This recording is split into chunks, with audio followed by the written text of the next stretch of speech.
todos e a todas. Sejam muito bem-vindos a mais uma edição do Pensar Contabilidade. Estou aqui na trilha de Jovens Lideranças para falar com vocês sobre docência em contabilidade. Certo? Essa trilha de Jovens Lideranças é coordenada pelo professor Quirino, meu amigo, sócio, parceiro aí de trabalho, e estou muito feliz de poder estar aqui com vocês hoje. Espero poder compartilhar um pouco da minha experiência com vocês. O tema é docência em contabilidade, como se destacar e atuar no ensino superior. Por que escolher esse tema? Porque ao longo da minha vida profissional, vários estudantes me fazem essa pergunta. Vários, durante a graduação, olham para os professores e pensam ser como eles. Eu fui assim. Durante a minha graduação, eu saí da faculdade certa de que eu queria estar do outro lado. E aí eu sou contadora, sou também formada, sou contadora pela Universidade Federal do Ceará, também sou mestre em educação, mas antes do mestrado em educação que eu fiz na Unisantos, também fiz uma especialização em docência do ensino superior e outra em controladoria. A de docência me serviu muito para aprender os caminhos iniciais no ensino, e a de controladoria norteou muito a minha prática profissional, porque eu também atuo na profissão de contabilidade. E aí, vamos iniciar o nosso bate-papo hoje, dividindo em dois momentos principais. O primeiro é para aqueles que ainda não são professores, mas querem ser. Aqueles que querem conhecer o caminho, querem saber o que fazer, querem não errar, querem acertar para se tornar um profissional da educação. O outro é para aquelas pessoas que já estão na área, mas o que elas precisam fazer para se manter, para ser uma autoridade no ensino, para ter qualidade no que você faz, né? E aí, para início de tudo, você precisa entender que o ensino superior, ele é composto por um tripé. Todo mundo já deve ter ouvido falar isso, né? Ensino, pesquisa e extensão. Os três na mesma linha. Infelizmente, a gente acaba focando muito, único e exclusivamente no ensino, né? Onde o professor fala, o aluno anota e ele se cobra para ser um bom estudante, um bom ouvinte. Inclusive, na minha dissertação do mestrado, eu fiz uma pesquisa em que em vários estudantes falaram isso, que ser um bom estudante é ser um bom ouvinte, não é? Então, você já percebe desde já que há um leque, há um rol de informações que envolvem tudo isso que a gente está falando. O outro tripé é a pesquisa. Não há ensino sem pesquisa, porque tudo muda o tempo todo no mundo, né? Já dizia o Lulu Santos, tudo muda e a gente tem que estar pesquisando, conhecendo, se aprofundando. Então, e o outro ponto é a extensão. A extensão é onde eu vou beber na prática, é onde eu vou servir também, é onde eu vou mostrar aquilo que eu sei para outras pessoas e onde eu vou viver essas experiências. E aí, para ter uma conexão melhor com o ensino e que vai melhorar o teu currículo para atuar na graduação, são as monitorias. Quantos editais de monitoria são lançados? E não tem um estudante que se inscreva. Por quê? Porque tem medo. Muitos estudantes querem ser professor ou professora, mas têm medo. Medo de se expor, medo de não saber ensinar. Mas para que toda tanta cobrança? O que eu vejo de mais interessante na monitoria, que prepara você para ser um professor, porque o foco da monitoria é te preparar para ser professor. O que eu vejo de mais interessante na monitoria é justamente a linguagem de um estudante para outro estudante. E isso é que provoca um diferencial. Porque muitas vezes o professor ou a professora está no nível de diálogo que ninguém entende nada. O professor pode, inclusive, estar usando de uma boa oratória, falando legal, mas é tão complexo que o estudante não consegue seguir uma linha de raciocínio. E aí, quando chega um outro estudante na função de monitor, ele consegue ligar, conectar essa linguagem. Então, um ponto fundamental para você que ainda é estudante, você que já é graduado, eu vou já falar outras opções, mas para você que ainda é estudante, procura a monitoria e não tem medo. O monitor não precisa ser aquela pessoa que tira 10 em tudo, que é perfeito. Não, ninguém é perfeito. Ninguém é bom em tudo, ninguém sabe tudo. Mas é aquele que vai facilitar a comunicação, que vai melhorar a linguagem e vai estudar junto, certo? E você que já é formado, quer fazer algo de diferente? Vai dar aula particular, vai ajudar, ver se algum professor não quer na instituição próxima a você ou na que você estudou, ele não aceita o teu apoio. Sempre tem algo. A universidade, as instituições de ensino, elas são amplas, são abertas. E a gente sempre precisa de um apoio, de uma visão de alguém. Então, aparece lá, né? Outro ponto é a iniciação científica. Lembra que eu falei, não existe ensino sem pesquisa. Então, um dos pontos principais da pesquisa inicia com o processo de iniciação científica. Juliane, como? Bom, congressos científicos, eventos de iniciação científica tem até em escolas. Até ensino médio tem, que dirá nas instituições de ensino superior. São eventos de baixo custo, são eventos que as publicações são muito simples, mas que elas já vão te desenvolvendo profissionalmente. Dá aquele nervoso na hora de apresentar? Dá, sempre dá. Mas depois, durante a apresentação, aquele nervoso vai se mudando e vai te trazendo uma sensação de propriedade, de pertencimento. E quando encerra, quando você termina uma apresentação, você se sente um vencedor. Então, vale a pena se esforçar e em se envolver. Você que já é formado, aí é que você precisa participar mesmo. Aí é que você precisa aparecer para melhorar o teu currículo e ter condições de se tornar um bom professor, certo? E o outro ponto são as atividades de extensão, que parece que muita gente desconhece. A gente acaba achando que o ensino é sentar na sala, é um professor com um pincel ou um giz na mão, né? Mas, na verdade, o ensino ele se faz muito por extensão. Vocês já devem ter ouvido falar do projeto que a Receita Federal trouxe e implantou junto de parceiros como o Conselho Regional de Contabilidade em várias instituições de ensino. O NAF é um projeto de extensão brilhante, lindo e rico, onde você ensina os contribuintes do imposto, onde você consegue executar serviços e onde você consegue pôr em prática aquilo que você aprende em sala de aula. Além do NAF, você também pode atuar, por exemplo, como uma liderança formando um centro acadêmico. Centro acadêmico é para instituição pública ou privada e ajuda na melhoria de todo o processo. Além disso, agora tendo muitas ligas acadêmicas.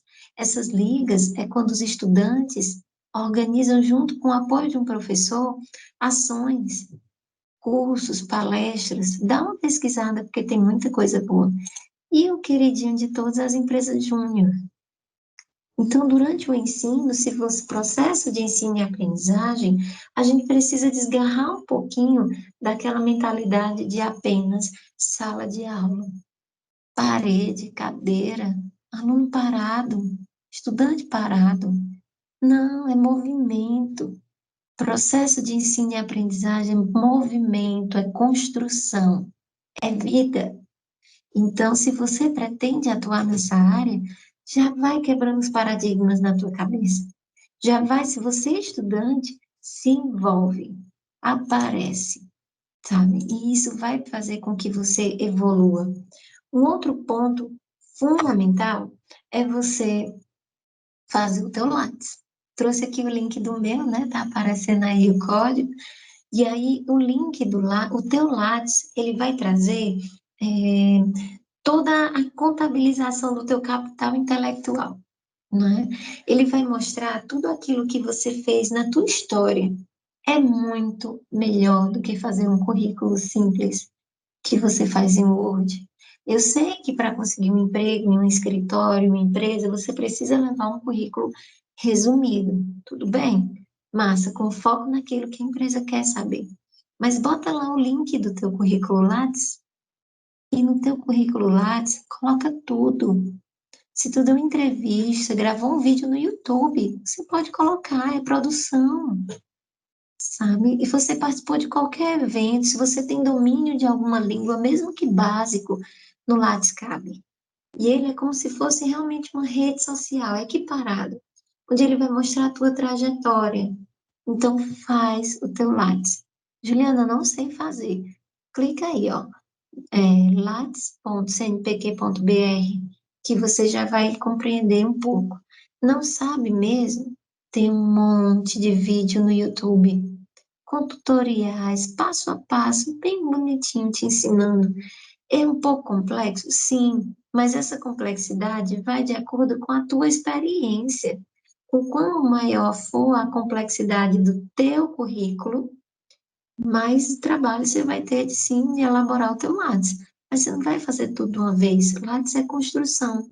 É você fazer diariamente, constantemente, você está colocando tudo lá. Passo fundamental para que você consiga sua vaga como docente. Combinado? Então, agora, enquanto fala comigo, dá um Google aí, coloca lattes.cnpq.br e você vai entender. E você faz o teu currículo, e aí olha outros currículos. Quer olhar o meu? Tá aí, é só pesquisar Juliana Coelho Andrade. Você vai ver um pouco do que eu coloquei lá. Mas tem grandes profissionais de referência com currículo belíssimo. Pega alguém aí que já seja doutor, doutora, algum professor de renome, dá uma olhada. E aí, tudo bem, a sensação vai dizer assim, puxa, eu não tenho nada para colocar ainda. E aí você vai ver o que tem lá e vai correr atrás. Não precisa se matar, é fazer como pode, é fazer o que dá, mas não pode é parar. E aí, já concluí a graduação, Juliana. O que que eu posso fazer? Bom, e aí a gente tem que focar em duas coisas, né? Concluir a graduação. Você cuidou daqueles pontos durante a graduação? Você foi um estudante que se envolveu no ensino, na pesquisa e na extensão? Mas, se sim, vai ser mais fácil ainda você iniciar o teu processo de docência. Se não, cola na universidade.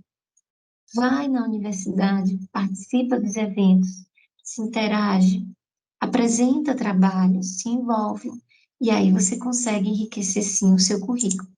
E aí, concluir a graduação, o que é que eu faço? Especialização. Juliana, eu quero ir direto para o mestrado, dá certo? Tá, mas tem que ter um bom Lattes, tem que ter um bom currículo Lattes, certo? Então, de início, eu vou passar a ordem aqui para vocês. Então, me graduei, vou fazer uma especialização logo. Qual eu vou fazer se eu quero ser professor ou professora? Eu vou pesquisar uma pós-graduação de docência no ensino superior. Não é isso que eu quero? Sabe por quê? Porque você não vai chegar na sala de aula só reproduzindo aqueles que foram teus professores.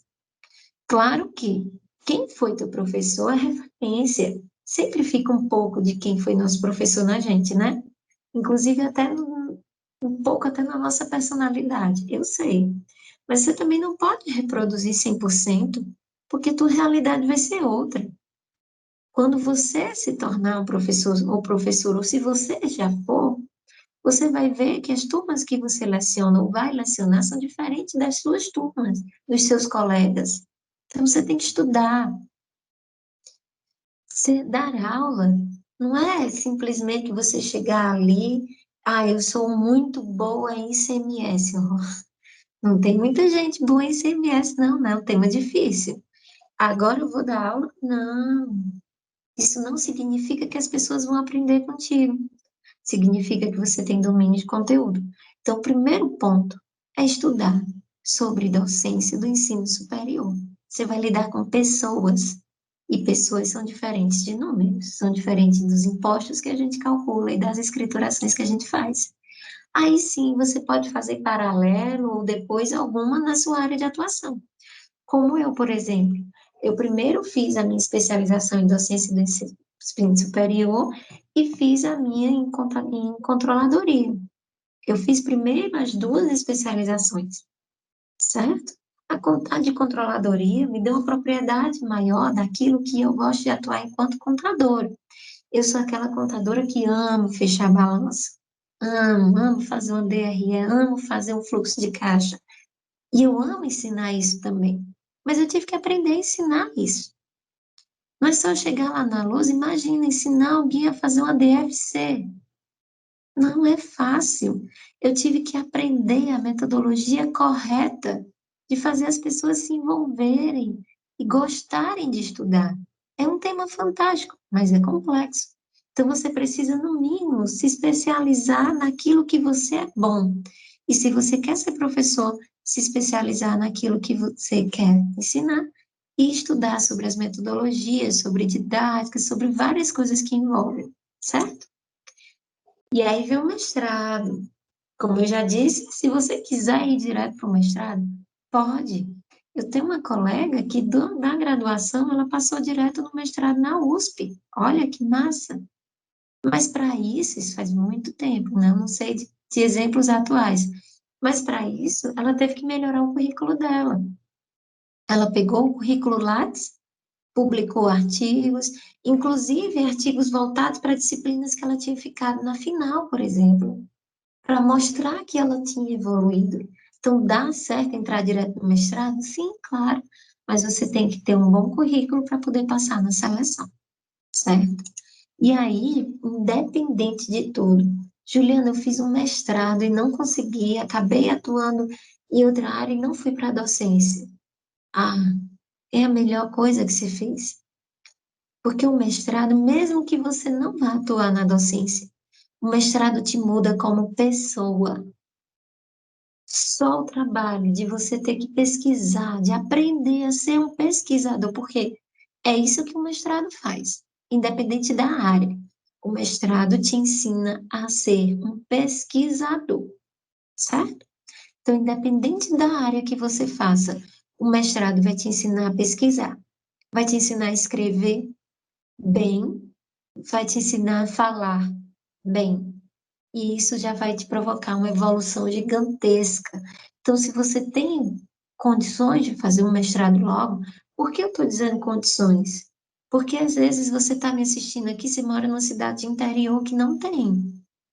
Eu, por exemplo, moro aqui no Ceará, na cidade de Crato. Veio ter mestrado em educação há poucos anos, há 4 anos. Antes disso, os mestrados eram em áreas bem distantes. Então, eu, meus colegas, tivemos que fazer mestrado fora, e nem todo mundo pode. Mesmo que seja um mestrado público com bolsa, vai depender da realidade de cada um. Então, o mestrado é algo que você precisa planejar. Se as circunstâncias da tua vida permite, vai, vai feliz e vai. E aí, quer passar no mestrado? Edital. Escolhe o mestrado que tu quer e olha o edital dele e organiza teu Lattes, teu currículo Lattes, para se adequar aos critérios de seleção. Juliana, eu vou fazer um mestrado que lá conta ponto publicação. Aí você vai publicar. Ah, em revista, conta tanto. Publica em revista. Só evento científico conta tanto. Manda para evento científico. Organiza teu currículo se é o que tu quer. Então, você está vendo que todo o processo para você entrar no ensino superior é currículo Lattes, né? Você tem que melhorar o seu currículo. E aí, isso não precisa ser um processo doloroso. Ele tem que ser prazeroso. Aqui eu estou te mostrando os caminhos para você exercer a tua profissão de contador, contadora e de docente, tá? Então, isso é um processo maravilhoso e que se você puder correr nele e chegar mais rápido no mestrado, numa vaga, ótimo, mas isso não vai te tirar a necessidade, por exemplo, de voltar e estudar sobre didática, sobre metodologias, certo? Porque o conhecimento, ele é constante, ele muda o tempo inteiro. E aí tem um outro que é um pouquinho mais difícil, né, gente? Que é o doutorado. Mas eu coloquei um coraçãozinho porque é assim uma satisfação pessoal quando você faz a especialização, você faz o mestrado, o teu desejo se torna o seu doutorado. Eu confesso que eu venho há um bom tempo pensando, planejando e buscando a melhor oportunidade de fazer um doutorado. Infelizmente, na minha região não tem. Eu teria que ir para uma das capitais aqui próximo, e aí, para quem tem filhos, é um pouco mais complicado. Mas eu vou fazer.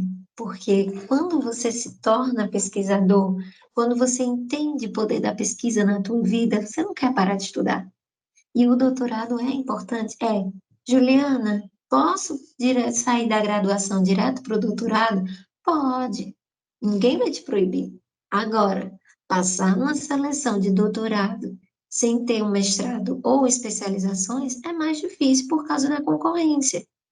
Além disso, o doutorado normalmente pede que você tenha fluência, ou pelo menos leitura, em duas línguas.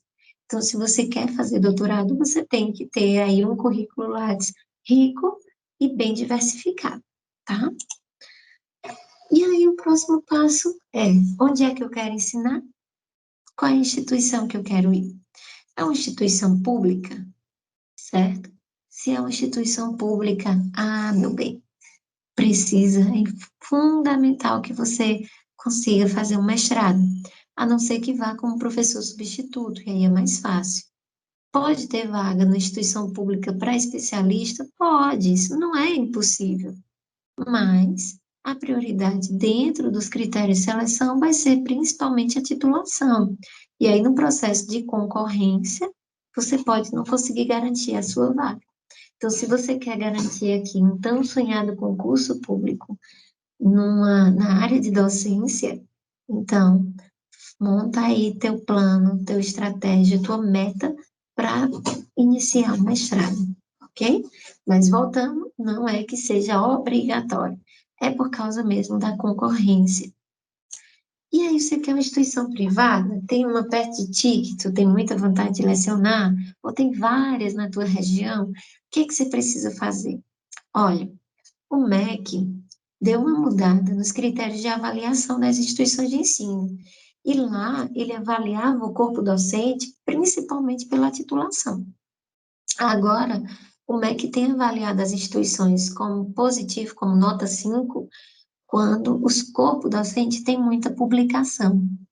Então, nas instituições privadas, como tem mais privadas, como o curso de Ciências Contábeis tem mais lugares, então é mais fácil conseguir entrar, e para você conseguir se destacar numa seleção, é você ter bastante publicação.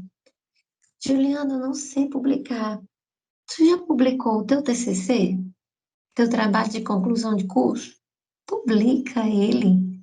Publica, organiza, chama teu orientador, ele vai adorar ter uma publicação, porque o orientador também entra na publicação, não é?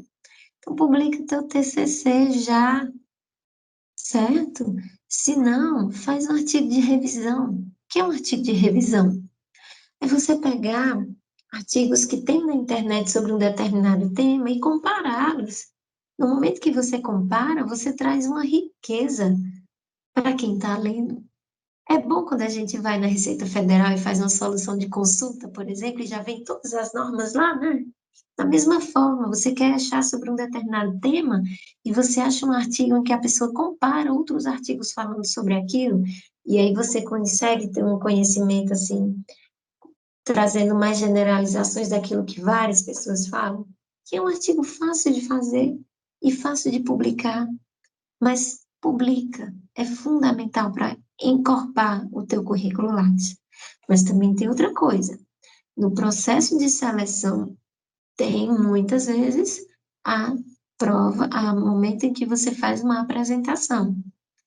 E aí vão entrar vários critérios que eu vou falar logo mais, para que você consiga demonstrar que tem boa oratória, boa dicção e tranquilidade para ensinar aquele conteúdo que for pré-determinado, tá? E aí, quer pesquisas editais. Até mesmo as instituições privadas, elas têm a prática de publicar editais em seus sites, e elas ainda divulgam nas redes sociais. Então, escolhe as instituições que você quer e olha o site delas. Lá deve ter editais de semestres anteriores de seleção. Olha os critérios que tem lá e se prepara desde já. Juliana, mas quando sair, pode sair para outra disciplina. Sim, mas até lá, teu currículo já vai estar melhor, você já vai estar trabalhando um pouco da sua didática, para que você consiga falar com qualidade, ok?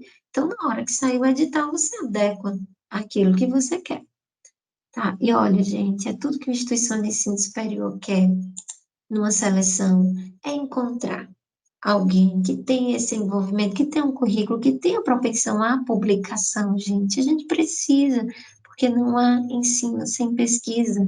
Eu vou falar isso o tempo inteiro, porque tudo muda o tempo inteiro e você não pode ser a mesma pessoa para sempre. E como é que você sabe das mudanças? Pesquisando. Mas aí, ó, se envolve, aparece. Quem não é visto, não é lembrado. Sabe quem me falou isso várias vezes? Esse aqui, ó, o professor Quirino. Professor Quirino, coordenador da nossa trilha de jovens lideranças aqui do Pensar Contabilidade. Professor Quirino foi meu aluno na instituição que eu leciono e foi um grande aluno. Assim, ele fundou o centro acadêmico, ele trouxe eventos pelo próprio centro acadêmico para a instituição, promoveu caravanas, viajou com a galera várias vezes, fomos para a convenção de contabilidade, fomos para Congresso Nacional, levando ônibus.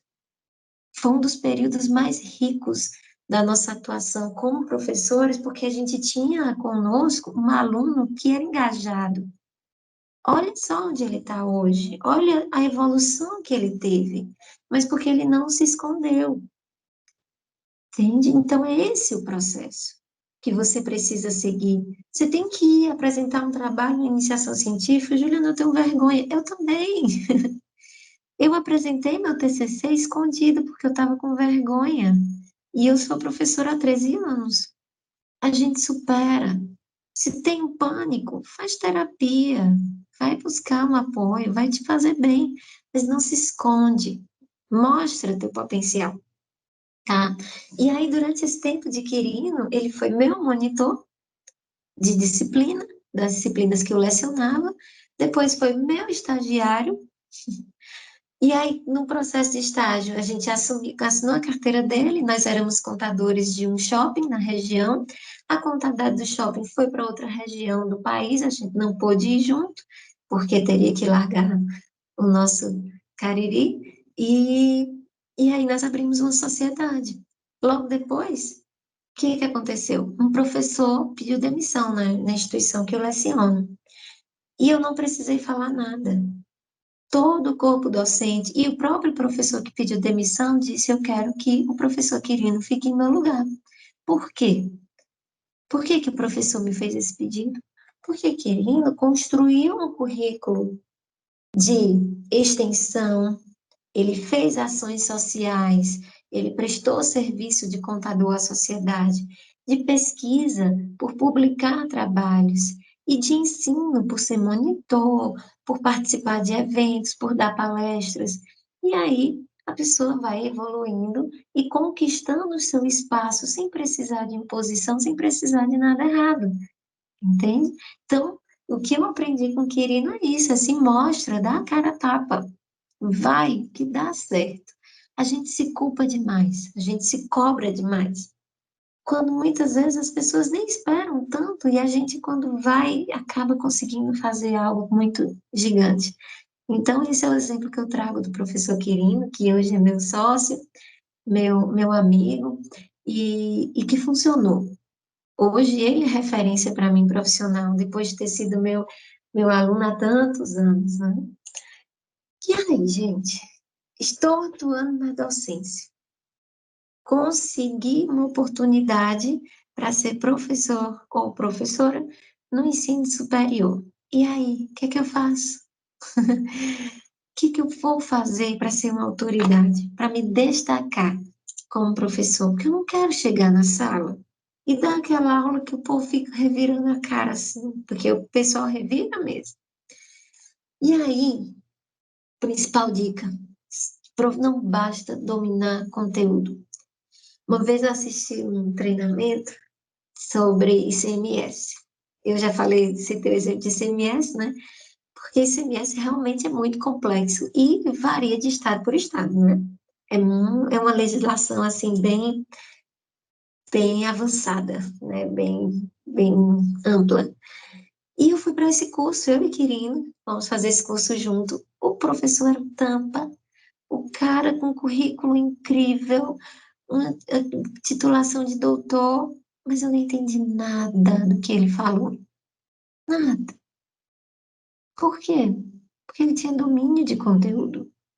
Ele não conseguia envolver, ele não conseguia criar possibilidades. Essas que Paulo Freire está falando aqui, ó. Ensinar não é transmitir, transferir conhecimento. Gente, parem de achar que é transferir conhecimento, transmitir. Na minha pesquisa que eu fiz sobre a relação teoria e prática no currículo de ciências contábeis, vários estudantes responderam para mim que o ensinar é transmitir conhecimento. Como é que eu transmito? É o Wi-Fi, por acaso? Vou transmitir meu sinal? Não é assim. Não se ensina por osmose, não é? Você precisa criar possibilidades para que a pessoa aprenda. Então, olha o que Paulo Freire diz: ensinar não é transferir conhecimento, é criar possibilidades para a sua própria construção ou a sua produção. E aí, eu li uma vez num texto, num artigo que dizia assim, que ninguém motiva ninguém. Nós mobilizamos. Nós mobilizamos ferramentas por meio de estratégias, de metodologia, para que as pessoas, a partir daí, se motivem, sabe? E se você compreende isso, todo o processo educativo muda. Educativo, Juliana, tu tá falando de ensino superior? Sim, é educação. O ensino superior tem um aspecto social. Enquanto você está estudando, você não está só aprendendo a debitar e creditar contabilidade. Você está mudando, você está aprendendo a ter postura, a comunicar, a se relacionar. Olha o social aí. Olha a sociologia tão forte, certo? Então, você, como docente, você precisa aprender a mobilizar. Então, ó, quebra aquele paradigma de fui contratado. Então, vou chegar lá com um monte de slide e vou blá, blá, blá, blá, blá, blá, blá, blá. Vou dar um show. Meu bem, as pessoas não se conectam por muito tempo se você ficar só falando. A parte boa de você estar assistindo o vídeo é que se você desconcentra, você dá pausa e volta. Mas presencial, em algum momento, desconecta. Isso eu aprendi na prática, porque às vezes eu estava dando uma aula linda, me achando. Quando eu olhava para o estudante, ela dizia, professora, eu olhei para o lado, quando eu voltei, a senhora já tinha mudado tudo. E aí eu entendi que durante a aula eu precisava ter momentos, eu sei que a gente precisa ter aquele momento expositivo de usar um slide e falar, eu sei, mas você precisa ter noção de que ali tem que ter quebras, momentos de interação, de debate, de exercícios, e aí vai ter uma infinidade de coisas que você pode fazer e que vão funcionar. E aí, o que eu preciso? Primeiro, ser responsável, certo? Para ser responsável, você precisa entender que não basta você ter um título de mestrado e você ser o melhor sobre é, contabilidade gerencial. Não basta. Você precisa ser pontual. Você precisa entregar seus relatórios. Sim, fazer frequência, plano de aula, certo? Você precisa ter critérios de avaliação justos e claros, que todos os seus estudantes saibam como estão sendo avaliados, certo? Lembre que é o teu trabalho. E aqui um ponto que para mim é crucial: ter empatia. Você precisa desenvolver tua habilidade de sentir o outro. Olha que eu já tive momentos, eu comecei a dar aula muito jovem e eu sofri muito preconceito por ser nova naquele tempo e por ser mulher. E eu tive muitos homens que tinham mais idade do que eu e que se recusavam a assistir a aula. Teve um aluno que já era um senhor, um bom profissional, técnico, sentava lá atrás, no canto da sala e não me olhava nos olhos. Eu podia me irritar, me fechar e dizer, vou dar aula só para quem quer. Não, não, não, não é isso que o processo de ensino e aprendizagem tem. A gente precisa entender que o docente aprende também, não é? O que que eu fiz? Eu conversei. Eu busquei essa pessoa para conversar.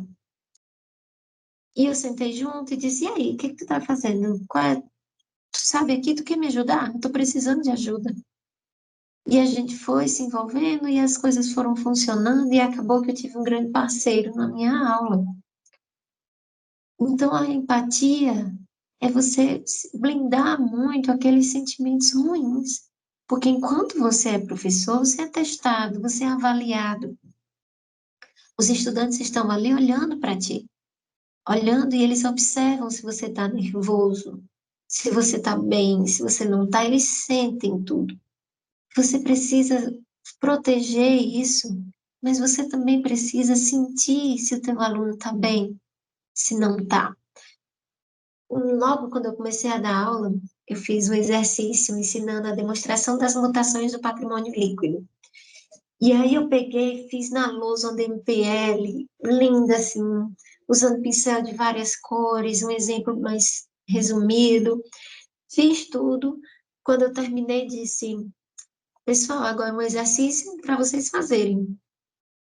E aí fiquei esperando. Ninguém fez nada. Todos ficaram parados. Então aquele início me gerou uma frustração muito forte.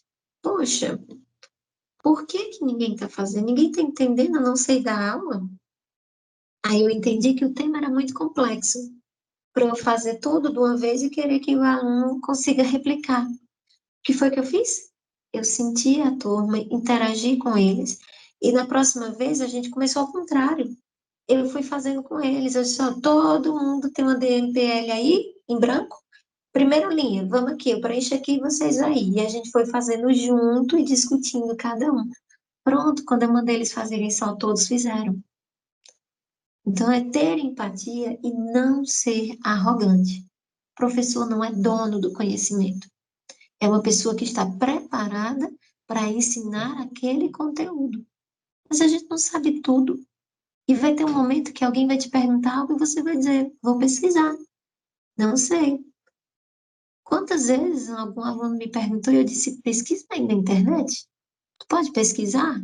E aí o aluno pesquisava, lia para mim e a gente discutia aquilo. E a turma inteira se envolvia. Ó, Jesus já dizia, humildade é a verdade, né? Outra coisa é desenvolver tua oratória. Presta atenção, grava um vídeo teu falando. Será que você fala muito né? Olha, eu fico nervosa quando eu tô assistindo uma palestra que a pessoa fica né? Isso é sinal de segurança, certo? Outra coisa que você precisa ter é a tom da tua voz. Não vai falar gritando. Já teve professor que eu contratava e eu passava nos corredores e eu só escutava aquele grito. E eu chamava o professor e disse, ó, a turma tá te ouvindo, mas as outras turmas também, vamos trabalhar isso. Ou falar sempre num tom de voz manso e calmo. As pessoas vão dormir, não é? E outra coisa, olha nos olhos dos teus alunos. Para que medo de olhar nos olhos? Olhem nos olhos de todos, para que todos se sintam importantes para você. Use metodologias ativas.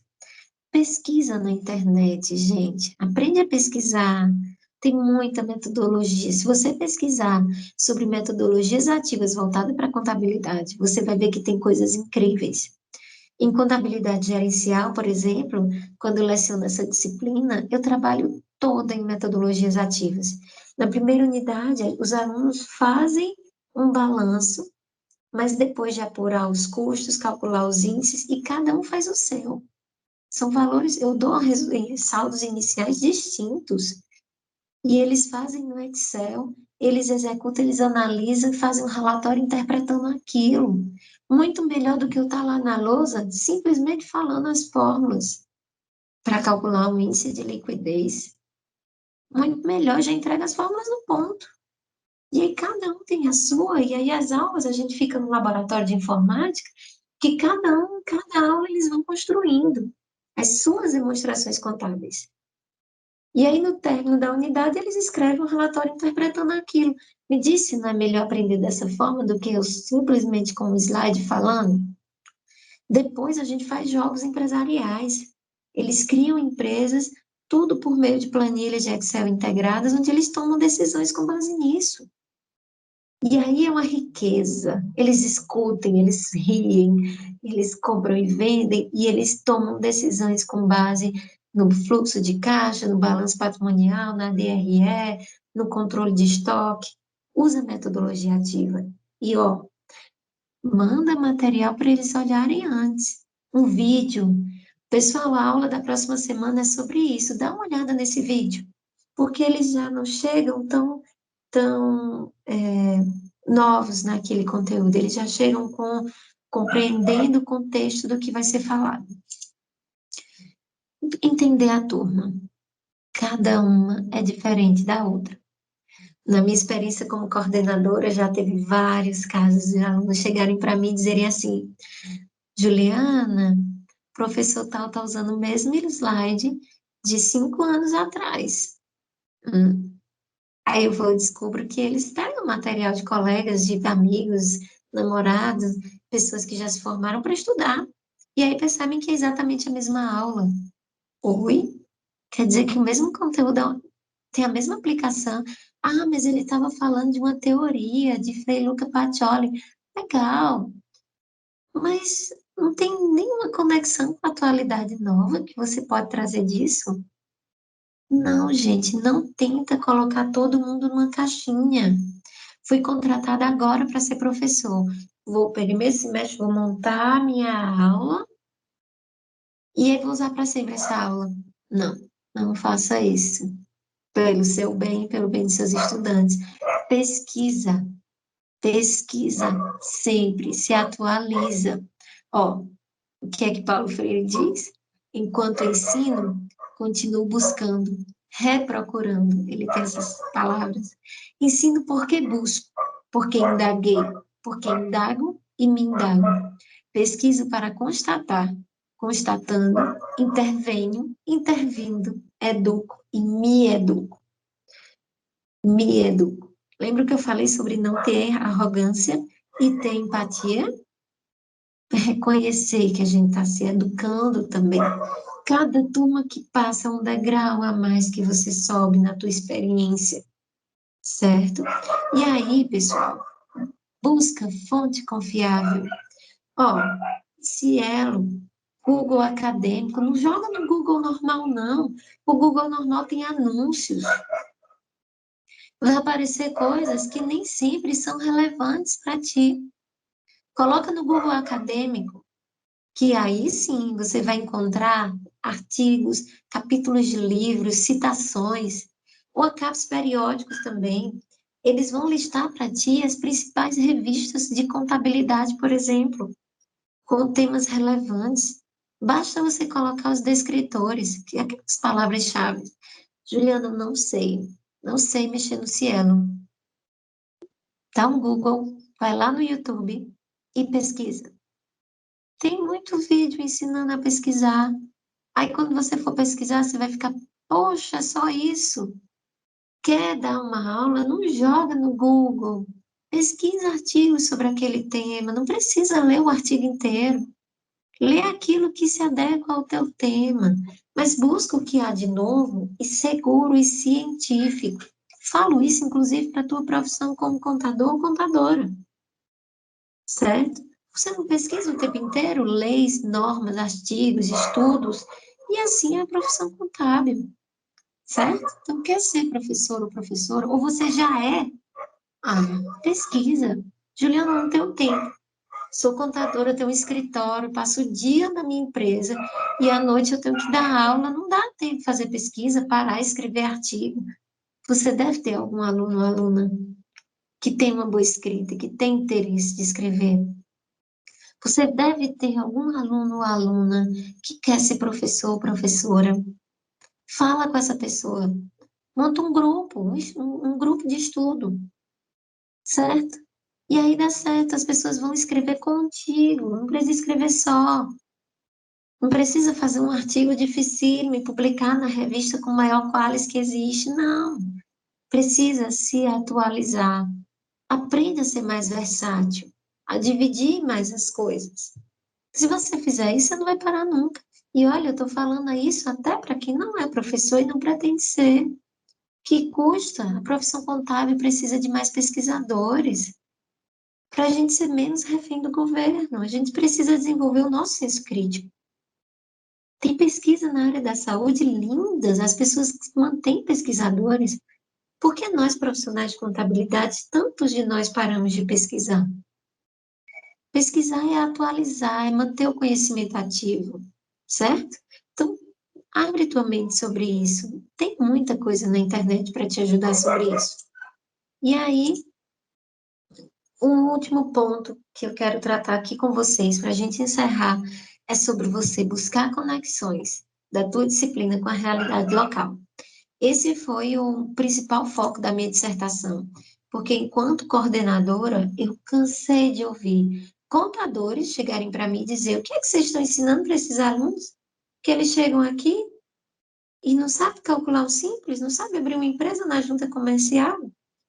Uma vez o sindicato chegou para mim, o que é que vocês estão ensinando para os seus alunos que eles não sabem chegar aqui e calcular um FGTS sobre férias? Gente, contabilidade é uma ciência. Obrigações acessórias são acessórias. E vai depender da sua área de atuação. Você pode aprender, entender um pouco de tudo, sim, mas sempre vai ter algo que você vai ser melhor. Além disso, contabilidade é uma ciência, porque ela é a mesma no mundo todo, certo? As partidas dobradas são as mesmas em todo canto. E isso, sim, contabilidade está ali para fornecer informação, para registrar o teu patrimônio. Certo? Tudo bem que durante a faculdade um aluno vai aprender sobre calcular uma folha de pagamento, sobre emitir um Simples Nacional, mas e se eu passar a faculdade todinha focada só nisso e amanhã o governo mudar as normas? Aí, não é isso? Então você vai escolher sua área e se especializar. E você precisa contextualizar teu estudante, contextualizar a tua disciplina. Eu estou tratando de análise das demonstrações contábeis. Estou ensinando para uma turma de sexto semestre, de uma região muito pequena, uma cidade interior. Aqui só tem empresas pequenas, tudo optante pelo Simples Nacional, quase nenhum faz contabilidade completa. E aí, esses alunos vão achar que você está ensinando algo que não vai ser utilizado. Não vão? Você tem que contextualizar, trabalhar o senso crítico desses teus estudantes, chama eles para fazer um estudo de caso na região, para ver as empresas, ver aquelas que dá para fazer uma boa análise, mesmo sendo de pequeno porte. Você vai fazer uma boa ação, um projeto de extensão, que você vai provocar mudança na tua região, fazer com que os empresários, mesmo que de pequeno porte, mesmo você que está numa cidade pequena, você vai fazer aquele empresário entender que contabilidade é uma informação útil para o pequeno e para o grande, certo? Vamos parar de cair nessa de que a teoria é diferente da prática. Sim, a abordagem da teoria é diferente da execução da prática, eu sei. Mas isso não quer dizer que a teoria não seja importante. Eu acredito que o problema está em como você contextualiza essa teoria para os alunos e como você traz essas metodologias para que os alunos estudantes compreendam o que está sendo tratado, tá bom? Então, eu só fiz aqui hoje com vocês levantar interrogações, questionamentos, pensamentos, né? Para que vocês consigam compreender o processo formativo constante que é ser um professor ou uma professora de contabilidade, certo? E eu espero que servir de motivação para que vocês sigam também essa área, entendam que a profissão precisa de bons professores. É para o bem, é para a perpetuidade da nossa área, tá? Então segue aí, pesquisa, tem muita coisa boa, vai atrás de outros cursos, estuda, procura parceiros, mas não para, tá? Por fim, eu queria agradecer ao coordenador geral do evento, Edgar Madruga, certo? E deixar meu contato para vocês. Meu nome é Juliana Andrade, meu telefone e WhatsApp. Se vocês precisarem de alguma dica, alguma orientação, pode mandar uma mensagem para mim. E aí, meu e-mail, juliana@contabilizasoluções.com.br. Tá bom, pessoal? Então, abraço a todos. Vamos encerrando por aqui e no que precisarem, estarei sempre à disposição.